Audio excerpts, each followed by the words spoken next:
pre-tournament press conference is Edinboro University. We have head coach Jim Blatch, and then our student athletes, Elijah Yoder, Jeremy Evans, and Isaiah Johnson. And, first, Coach, let's just kind of talk about your overall thoughts about playing in this tournament again. It's always an exciting time. We've had a long season, a lot of games, and you kind of peak toward this time of year, and it's just exciting to be here for your squad again. Yeah, it really is, and you're absolutely right. We've won our last 4 games, so we're on a little bit of a roll, and we're hoping that momentum brings us into nationals ready to play.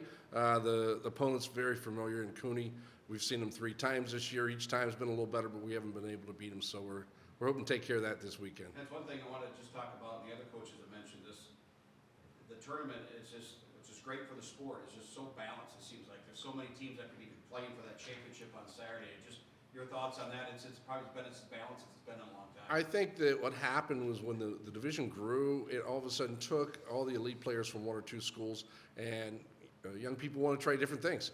So now the balance of power isn't located in 2 or 3 schools. It's in 8 or 9 schools, and so that evens things out a little bit. We go to our student athletes. Jeremy, you got the mic. Just your thoughts on your team. How do you guys come together throughout the year leading up to this particular point? Have you seen a lot of changes? Obviously, you're playing better at the end of the year. Is that what's the key to that success? I think the key to it is communication. Like Coach always talks about, it's constant communication. I think that's the biggest thing that's brought us together, and really just not only what we do on the court, but also what we do off the court. It kind of builds that trust together. It allows us to kind of understand how each other ticks, and kind of like what each other's strengths and weaknesses are. So knowing that, going into the game, we can feed off of that. Okay. You want to hand the mic to Isaiah?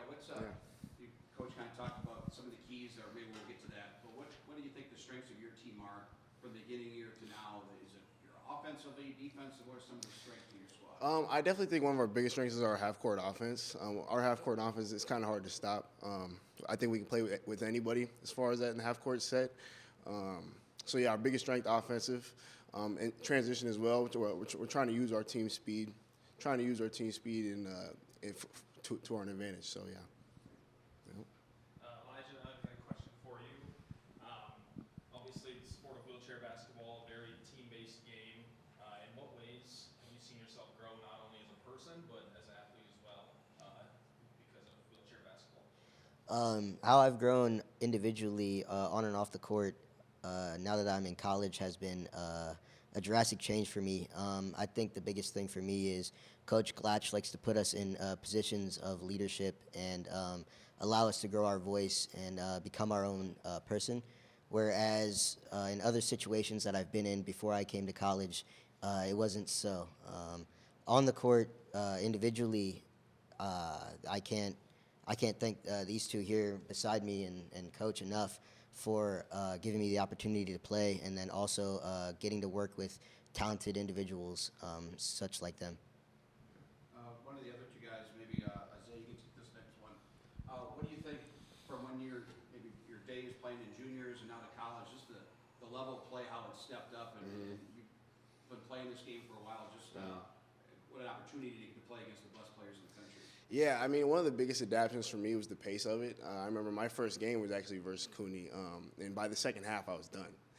So the biggest adjustment is pace and getting used to the conditioning and just getting used to going up and down nonstops, not taking breaks between plays, because you can have those moments where you take those breaks off, and at this level, you can't afford that. Yeah. So, yeah. And Coach, you've seen it at the highest level here. What does it take as a team to come out on top and win this championship? It's a year-round sport, and that's why I always try to tell these guys. These guys have spent the last 2 summers in Edinboro making sure they work out together. The commitment and the level of communication that it takes to get to that next step. It also takes time. So if you look at the top 4 teams right now in the country, those teams have been together a while. All their players, they have senior leadership.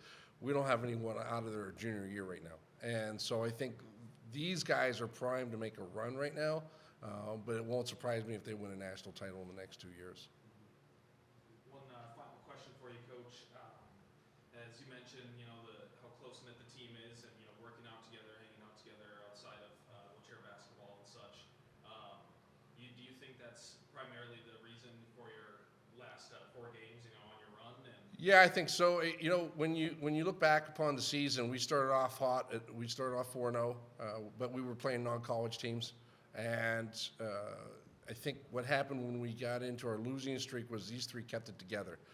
They've been great leaders, great teammates, not to just each other, but to the whole squad. And I think that camaraderie and that leadership has really melded everybody together. In saying that, the last 4 games and really the last 8 games, we're 6-2. So when you look at that, I give these three a lot of credit for that because they've just kept everybody together and said, hey, we can do this, we can do that. And it's real easy when you go 8 in a row without a win, and these guys wouldn't let anybody get down. Okay. Guys, thanks for taking some time today, and best of luck this weekend, okay? Thank you. Thanks for having us.